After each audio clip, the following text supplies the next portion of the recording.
विश्वनाथ धाम के वैभव को काशी की धरती पर देखा है, निखरता हुआ देखा है।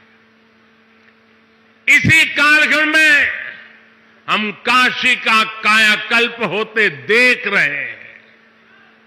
इसी दौर में महाकाल के महालोक की महिमा हमने देखी है। हमने सोमनाथ का विकास देखा है, केदार घाटी का पुनर्निर्माण देखा है। हम विकास भी, विरासत भी इस मंत्र को आत्मसात करते हुए चल रहे हैं। आज एक और हमारे तीर्थों का विकास हो रहा है, तो दूसरी ओर शहरों में हाई टेक इंफ्रास्ट्रक्चर भी तैयार हो रहा है। आज अगर मंदिर बन रहे हैं तो देश भर में नए मेडिकल कॉलेज भी बन रहे हैं। आज विदेशों से हमारी प्राचीन मूर्तियां भी वापस लाई जा रही है और रिकॉर्ड संख्या में विदेशी निवेश भी आ रहा है। ये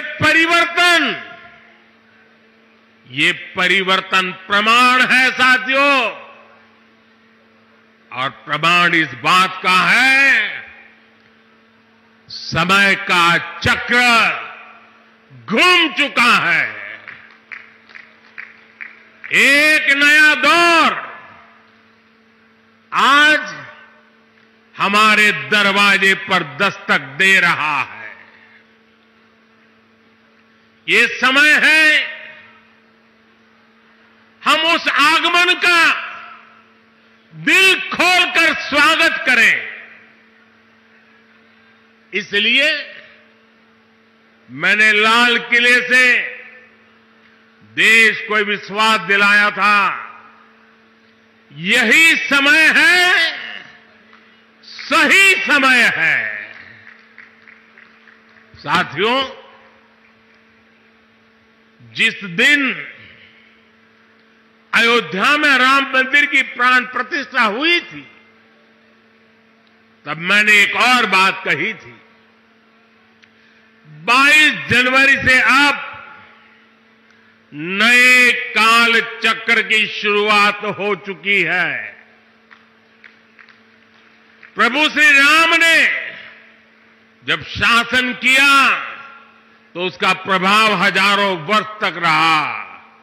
उसी तरह राम लला के विराजमान होने से अगले 1000 वर्षों तक भारत के लिए एक नई यात्रा का शुभारंभ हो रहा है।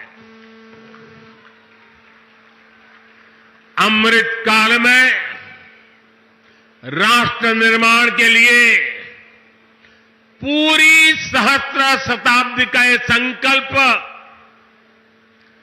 केवल एक अभिलाषा भर नहीं है, ये एक ऐसा संकल्प है जिसे हमारी संस्कृति ने हर कालखंड में जीकर दिखाया है। भगवान कल्कि के विषय में आचार्य प्रमोद कृष्णम जी ने गहरा अध्ययन किया है। भगवान कल्कि के अवतार से जुड़े कई सारे तथ्य और शास्त्रीय जानकारियां भी आचार्य प्रमोद कृष्णम जी मुझे बता रहे थे। जैसे उन्होंने बताया कि कल्कि पुराण में लिखा है, शंबले वस तस्तस्य सहस्त्र परिवत्सरा, यानी भगवान राम की तरह ही कल्कि का अवतार भी हजारों वर्षों की रूपरेखा तय करेगा। इसलिए भाइयों और बहनों, हम ये कह सकते हैं कि कल्कि काल चक्र के परिवर्तन के प्रणेता भी है और प्रेरणा स्रोत भी है। और शायद इसीलिए कल्कि धाम एक ऐसा स्थान होने जा रहा है जो उन भगवान को समर्पित है जिनको अभी अवतार होना बाकी है। अब कल्पना करिए, हमारे शास्त्रों में सैकड़ों हजारों साल पहले भविष्य को लेकर इस तरह की अवधारणा लिखी गई। हजारों वर्ष बाद की घटनाओं के लिए भी सोचा गया। ये कितना अद्भुत है। और ये भी कितना अद्भुत है कि आज प्रमोद कृष्णम जैसे लोग पूरे विश्वास के साथ उन मान्यताओं को आगे बढ़ा रहे हैं, अपना जीवन खपा रहे हैं। वो भगवान कल्कि के लिए मंदिर बना रहे हैं, उनकी आराधना कर रहे हैं।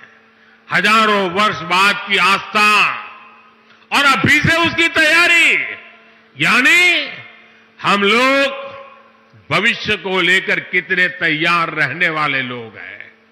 इसके लिए तो प्रमोद कृष्णम जी वाकई सराहना के पात्र हैं। मैं तो प्रमोद कृष्णम जी को एक राजनीतिक व्यक्ति के रूप में दूर से जानता था, मेरा परिचय नहीं था। लेकिन अभी जब कुछ दिन पहले मेरी उनसे पहली मुलाकात हुई तो ये भी पता चला कि वो ऐसे धार्मिक आध्यात्मिक कार्यों में कितनी मेहनत से लगे रहते हैं। कल्कि मंदिर के लिए इन्हें पिछली सरकारों से लंबी लड़ाई लड़नी पड़ी, कोर्ट के चक्कर भी लगाने पड़े। वो मुझे बता रहे थे कि एक समय उन्हें कहा जा रहा था कि मंदिर बनाने से शांति व्यवस्था बिगड़ जाएगी। आज हमारी सरकार में प्रमोद कृष्णम जी निश्चिंत होकर इस काम को शुरू कर पाए हैं। मुझे भरोसा है कि मंदिर इस बात का प्रमाण होगी कि हम बेहतर भविष्य को लेकर कितने सकारात्मक रहने वाले लोग हैं।